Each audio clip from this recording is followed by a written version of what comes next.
그들이 두루마리를 서기관 엘리사마의 방에 두고 뜰에 들어가 왕께 나아가서 이 모든 말을 왕의 귀에 아뢰니 왕이 여호디를 보내어 두루마리를 가져오게 하매 여호디가 서기관 엘리사마의 방에서 가져다가 왕과 왕의 곁에 선 모든 고관의 귀에 낭독하니 그때는 아홉째 달이라. 왕이 겨울 궁전에 앉았고 그 앞에는 불피운 화로가 있더라. 여호디가 선호쪽을 낭독하면 왕이 칼로 그것을 연하여 베어 화로불에 던져서 두루마리를 모두 태웠더라.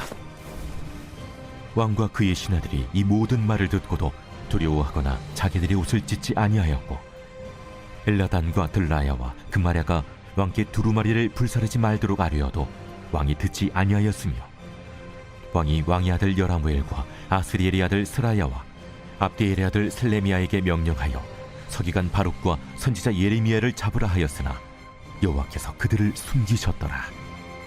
왕이 두루마리와 바룩이 예레미야의 입을 통해 기록한 말씀을 불사른 후에 여호와의 말씀이 예레미야에게 임하니라.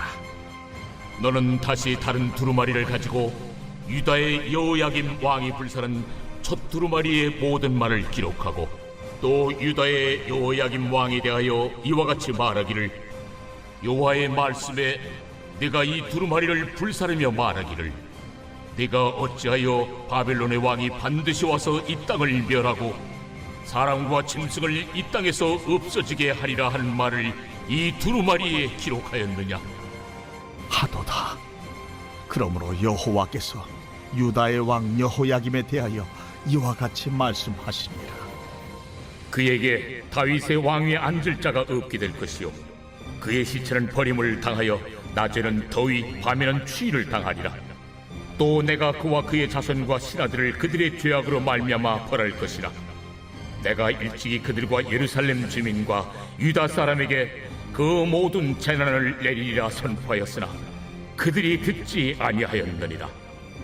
이에 예레미야가 다른 두루마리를 가져다가 네리야의 아들 서기관 바룩에게 주매 그가 유다의 여호야김 왕이 불사른 책의 모든 말을 예레미야가 전하는 대로 기록하고 그 외에도 그 같은 말을 많이 더하였더라.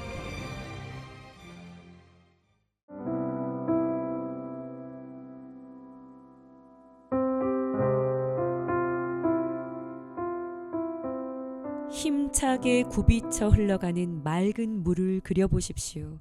그 생명의 물줄기가 단단한 바위를 만나면 바위를 비껴 옆으로 흘러가죠. 그리고 낮은 땅 촉촉히 대지에 스며들어 온 땅을 적십니다. 그리고 적셔진 땅에선 이내 생명이 피어나죠. 하나님의 말씀도요, 이처럼 달리고 있습니다. 하나님의 입으로부터 선포된 모든 말씀은 되돌아옴이 없습니다. 온 땅을 적시는 물줄기 같이 모든 사람들에게로 흘러가 반드시 당신의 뜻을 성취하십니다. 23년간 선포되었던 하나님의 말씀이 예레미야의 입술을 통해 바룩에게, 바룩을 통해 성전 안에 있던 사람들에게로 흘러갑니다. 그리고 또 다른 낮은 마음을 가진 자들을 통해 이 말씀이 여호야김 왕에게로 흘러가죠.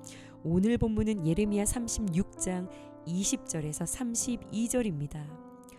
말씀을 듣고 두려웠던 서기관 무리들은요, 왕에게로 달려가 이 모든 말을 왕의 귀에 전달합니다. 이 말씀을 들은 여호야김 왕은 어떤 반응을 보이나요? 21절입니다. 왕이 여호디를 보내어 두루마리를 가져오게 하매 여호디가 서기관 엘리사마의 방에서 가져다가 왕과 왕의 곁에 선 모든 고관의 귀에 낭독하니 사람을 보내 두루마리를 가져오게 해서 기록된 말씀 그대로를 청에 다시 들은 겁니다. 그런데요, 그리고는요, 참으로 경악할 만한 반응을 보이는데요. 때가 겨울이라 왕이 머물렀던 겨울 궁전 안에는 불을 피우고 있던 화로가 있었거든요. 23절에 이 여후디가 선호 쪽을 낭독하면 왕이 칼로 그것을 연하여 베어 화로 불에 던져서 두루마리를 모두 태웠더라. 읽으면 베어내고 읽으면 베어내고 읽는 대로 족족 그 옆에서 말씀을 칼로 베어내 화롯불에 그 모두를 불태워 버린 겁니다. 누구도 막을 수가 없었어요. 여러분, 이 여호야김 왕 안에 타오르는 분노가 느껴지십니까? 여러분, 그의 아버지가 누군가요? 성전을 정결하게 하다 발견한 이 율법책을 읽고 눈물로 개혁을 일으켰던 왕입니다. 유다의 마지막 등불 같은 왕이었는데요. 이 요시야 왕이 죽고 나라가 급히 기울어지기를 시작해 그의 아들들이 연이어 왕위에 올라 나라를 다스리고 있는데요. 지금 이 여호야김 왕도 애굽에서 세워놓은 왕입니다. 그런데 현재 바벨론 1차 침공이 일어난 상태였지요. 나라 밖 정세는 애굽에서 바벨론이라는 나라에게로 그 세력이 급히 넘어가고 있었던 아주 불안정한 상황이었어요. 여러분, 나라가 이렇게 기울어진 데는 그들이 하나님께로부터 등을 돌리고 오히려 주변국을 자신의 힘을 의지하고 있었기 때문이에요. 그러므로 아버지 때로부터 자신이 통치하는 이 23년간에 대한 하나님의 말씀은요, 결코 듣기에 편안한 말씀이 아니었을 겁니다. 여러분, 상태가 위중해 치료를 받지 않으면 곧 죽게 될 환자인데 얼마나 아파, 힘들지. 물론 이런 위로가 필요하죠. 그러나 이렇게 말만 하고 있진 않죠. 칼을 들이대고 독한 약을 써서 잘라낼 것은 잘라내고 제거할 것은 제거하는 긴급한 수술이 더 시급할 겁니다. 마찬가지로 죄를 지적했을 것이고 회개의 긴박성을 이야기했겠죠. 돌이키라, 잘못하고 있다, 들어야 산다, 경고하고 회개로의 초청을 했을 겁니다. 그런데 여호야김은요, 이 말씀이 듣기 싫었던 거예요. 이 예언의 참된 의미를 깊이 숙고해 보았어야 했는데요. 듣기가 싫었던 겁니다. 말씀을 없애버리고 싶을 만큼이요. 여러분, 이것이요, 죄 지은 인간의 전형적인 반응입니다. 요한복음 1장 11절은 말하죠.